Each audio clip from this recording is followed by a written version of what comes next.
Lux lucet in tenebris. A luz brilha nas trevas. O lema dos valdenses encontra-se hoje escrito em todas as igrejas do vale. Serve como uma silenciosa lembrança do seu fiel testemunho a miúde manchado de sangue através dos séculos. No entanto, o símbolo profético da mulher no deserto não se aplica somente aos valdenses.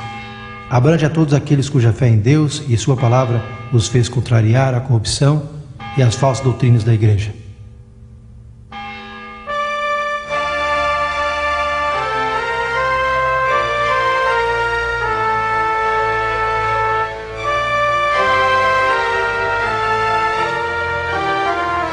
Um ano antes que Lutero cravasse as suas teses na porta da igreja, a reforma havia começado na Suíça com a pregação de Ulrico Zwingli. Ele falou contra a venda de indulgências e de outros abusos papais. Ensinou que a salvação só provém de Cristo. Mas não foi de Lutero que ele aprendeu estas coisas, senão pelo estudo das Escrituras.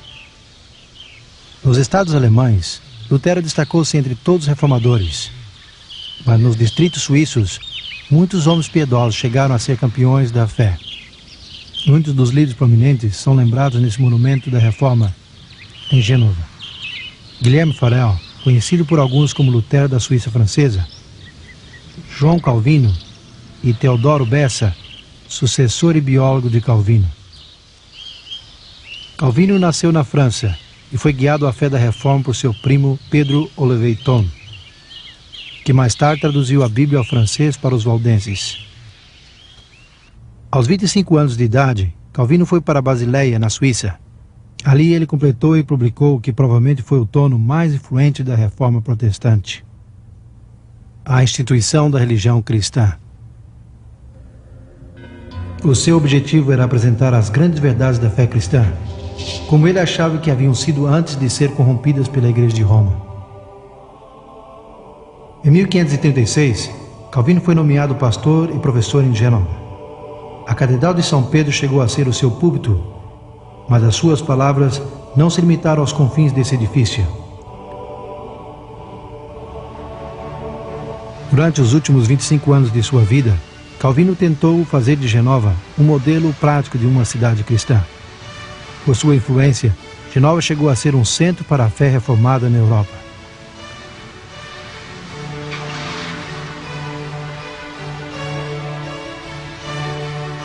Ele também estabeleceu um colégio em Genova e atraiu estudantes de toda a Europa. Ao completar os seus estudos, eles regressaram às suas terras para espalhar os princípios da Reforma. Um estudante que veio da Escócia como refugiado foi João Knox. Ele chegou a ser um íntimo amigo e ardente discípulo de Calvino.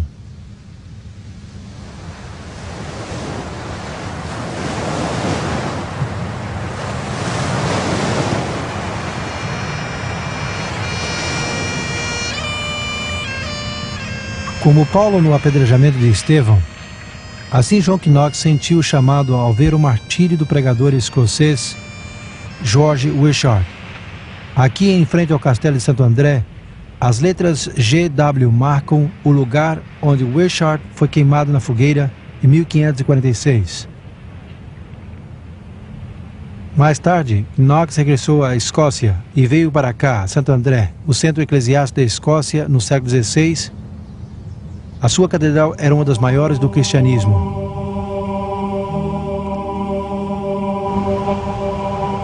No espaço de um ano, os habitantes do castelo convidaram Knox a ser o seu pregador.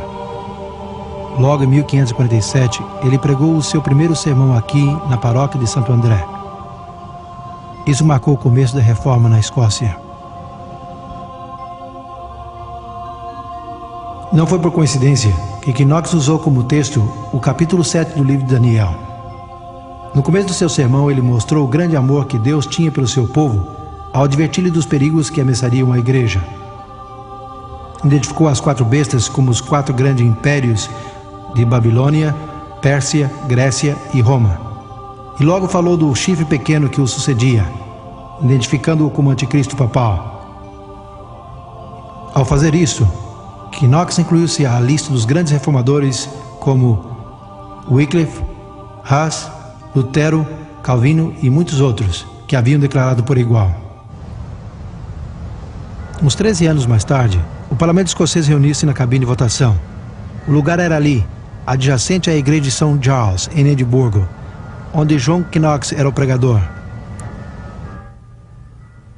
6 reformadores escoceses, que por incrível que coincidência, levavam o nome cristão João, escreveram uma confissão de fé, que foi formalmente votada pelo parlamento em agosto de 1560.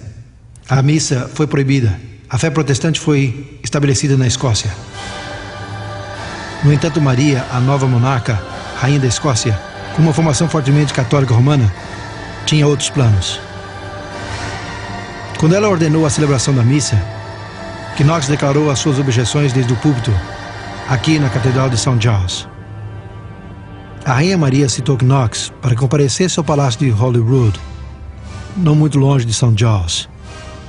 Maria, como outros monarcas da época, cria governar por divina autoridade e que as consciências de seus súditos estavam sob o seu controle. Por isso, a confrontação entre Maria e Knox era crucial para a sobrevivência da reforma na Escócia. Ensinado ao povo a aceitar outra religião que não é a que os príncipes permitem, mas Deus ordena que os súditos devem obedecer o seu príncipe. Minha senhora, a verdadeira religião não recebeu a origem nem a autoridade dos príncipes, só do Deus eterno. Portanto, os súditos não são obrigados a ajustar as suas crenças ao gosto dos príncipes, pois a miúdo os príncipes, entre outros, são os mais ignorantes da verdadeira religião de Deus. Sim, mas a vossa não é a igreja que eu guardarei. Eu defenderei a igreja de Roma, porque eu acho que é a verdadeira igreja de Deus. O seu desejo, minha senhora, não é razoável, nem faz dessa meretriz de Roma a verdadeira e imaculada esposa de Cristo. A igreja de Roma rejeitou a religião que os apóstolos ensinaram e estabeleceram. A minha consciência não me diz isso. A consciência, minha senhora, requer conhecimento, e temo que vossa majestade não o tenha. Tu interpretas as escrituras de uma maneira, eles a interpretam de outra. A quem devo crer? E quem será o juiz? Vossa majestade deve crer em Deus, que fala claro em sua palavra. Se a obscuridade existe em algum lugar, o Espírito Santo esclarece o mesmo em outros lugares com mais clareza, para que não permaneça nenhuma dúvida, a menos que seja obstinadamente ignorante.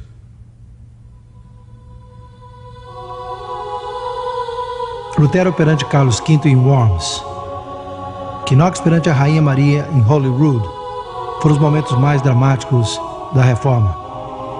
Em ambos os casos, a vitória daqueles que tiveram uma fé incomparável em Deus e na verdade de sua causa.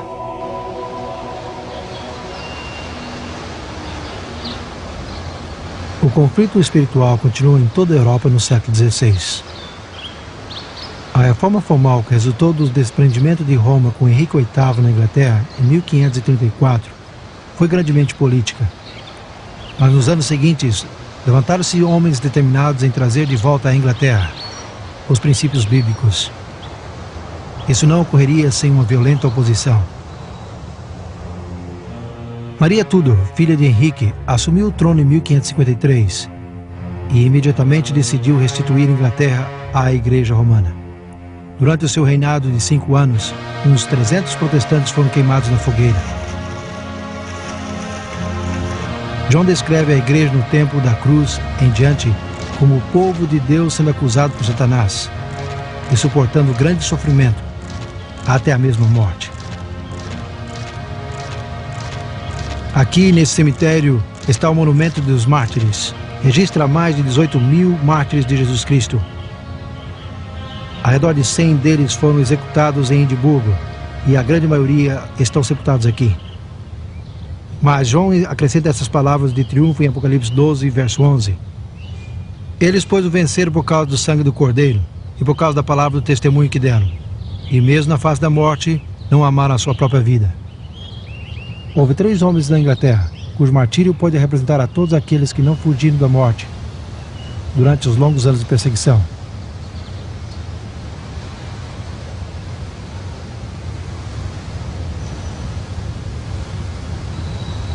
Em Em Oxford, encontra-se o monumento dos mártires, erigido a Nicholas Ridley, bispo de Londres, e a Hugo Latimer, campeão de Henrique VIII, e a Thomas Cranmer, primeiro arcebispo protestante de Canterbury. Os três morreram na fogueira erguida em plena rua, no lugar marcado por esta cruz. Em frente ao Colégio Balliol, onde John Wycliffe havia ensinado, quase 200 anos atrás. Na aldeia de Oxford, a lenha foi empilhada, com a pressa furiosa de uma maldição alvoroçada, ao redor de duas almas valentes que guardaram o seu lugar, pela senda do fogo para Cristo acompanhar. E as chamas subiram, mas a fumaça ofuscante não pôde a alma de Hugo Latimer sufocar. Porque ele disse: irmão Ridley, alegre-se, uma voz em luz da Inglaterra está por acender-se, que pela graça de Deus jamais se apagará. E o sussurro desse discurso ressoou aqui e ali: jamais se apagará a luz de Latimer. Por mais que os ventos a façam estremecer, a luz de Latimer brilhou para ficar, até que o dia do juízo chegue a triunfar.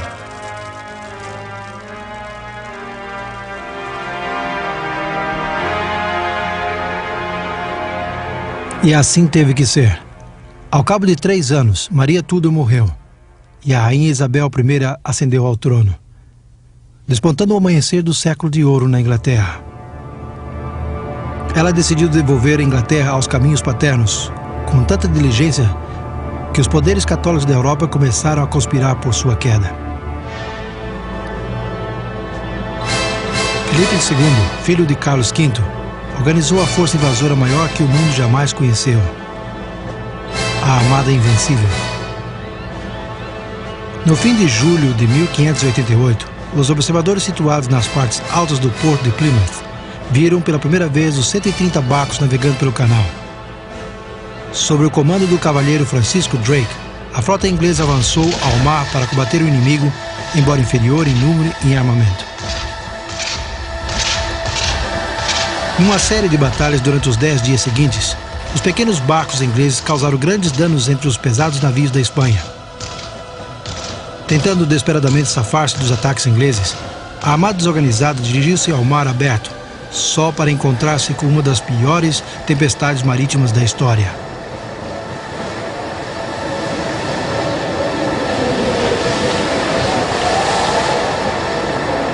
Rodopiando pelas costas da Noruega, colidindo contra os penhascos das ilhas Shetlands, Orcadas e Hébridas, e sendo arrebatada de volta ao sul para a Irlanda, a armada fugia, embora ninguém a perseguia. Dos 30.000 homens a bordo, apenas 10.000 regressaram à Espanha. Filipe II e os reis católicos ficaram atônitos.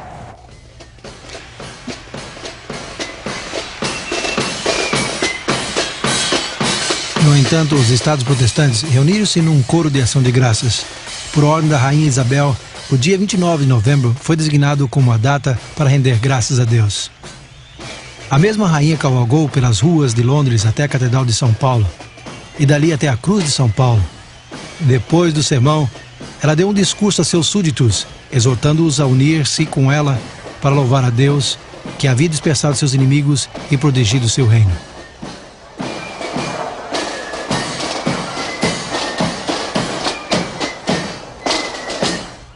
Aqui em Plymouth, no monumento que comemora a cena da Armada, aparece gravadas essas palavras enigmáticas: Ele soprou com os seus ventos e eles dispersaram-se. A partida do Mayflower, em 1620, desde Plymouth, Inglaterra, com tantas pessoas a bordo, foi bem diferente dos eventos em 1588, quando a Armada Espanhola navegava por ali. Mas isso também está relacionado com a lenda da mulher vestida do sol.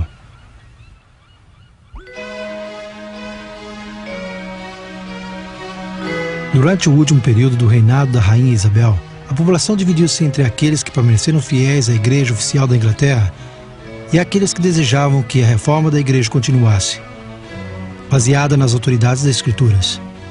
Conhecidos como puritanos e separatistas, estes não conformistas foram finalmente perseguidos por suas crenças, e muitos emigraram para a Holanda. Entre eles estavam os primeiros peregrinos, que navegaram a bordo do Mayflower desde a Holanda, pelo porto de Plymouth, com destino ao Novo Mundo. Quando os puritanos se separaram da igreja inglesa, se comprometeram solenemente a andar juntos em todos os caminhos de Deus, que já conheciam e queriam conhecer. Este foi o princípio vital do protestantismo.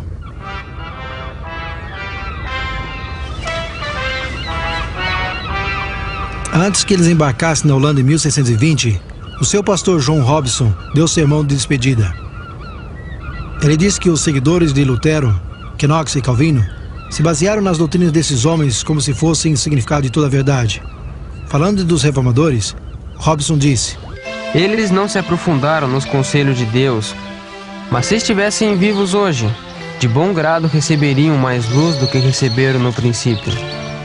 Se Deus vos revela qualquer coisa, usando outro instrumento seu, estai dispostos a recebê-la, porque tenho certeza que o Senhor ainda tem mais verdade e luz para irromper de sua santa palavra. Pouco podia ele entender o real significado de suas palavras. Ao certo é que mais verdades irromperiam da palavra de Deus, e os puritanos tomariam uma parte vital nisso. Os primeiros peregrinos embarcaram no penhasco de Plymouth, no dia 21 de dezembro de 1620. Eles foram os primeiros entre os milhares de puritanos que no século XVII imigraram ao Novo Mundo e trouxeram consigo crenças que no momento devido contribuíram para formar o movimento religioso que rodearia o mundo. Segundo a profecia de Daniel 7, o poder do chifre pequeno reinaria na Europa por 1260 anos. No fim desse período, que estenderia desde o ano 538 até 1798, surgiriam eventos que restringiriam essa supremacia temporariamente. No tempo devido, em fevereiro de 1798, as tropas francesas do general Berthier entraram em Roma, fizeram ao Papa prisioneiro e reduziram grandemente a autoridade do poder papal. Igualmente, na profecia de João do Apocalipse 12, a mulher vestida de sol estaria no deserto por 1260 anos. Depois de 1798, surgiria um movimento que ensinaria as mesmas grandes verdades ensinadas pelos apóstolos, profetas e os primeiros cristãos. Grandes verdades como a salvação pela graça de Deus, através da fé em Cristo somente, o ministério sumo sacerdotal de Cristo, o sacerdócio real de todos os crentes, a obediência a todos os mandamentos de Deus, o batismo do crente, a suficiência e autoridade das Escrituras sobre a tradição, estava entre o que a igreja primitiva ensinava. Tais doutrinas extraviadas por muitos através da grande apostasia seriam restabelecidas e programadas ao mundo na hora do juízo final.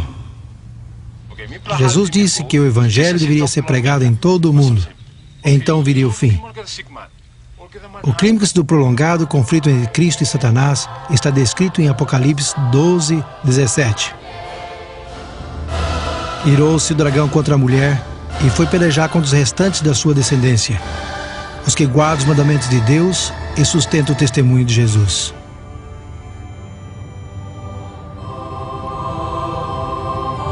O conceito bíblico de descendência é um grupo de pessoas de qualquer idade que sobrevive à calamidade e que é fiel a Deus e aos princípios de sua palavra num tempo de apostasia remanescente. No entanto, a versão de Apocalipse 12, 17 o deixa claro que o remanescente deste verso refere-se aos descendentes espirituais da mulher, no tempo do fim, isto é, depois de 1798. Eles são os herdeiros espirituais da longa e valiosa linhagem do povo escolhido de Deus, que sobreviveu aos furiosos ataques do dragão através da história.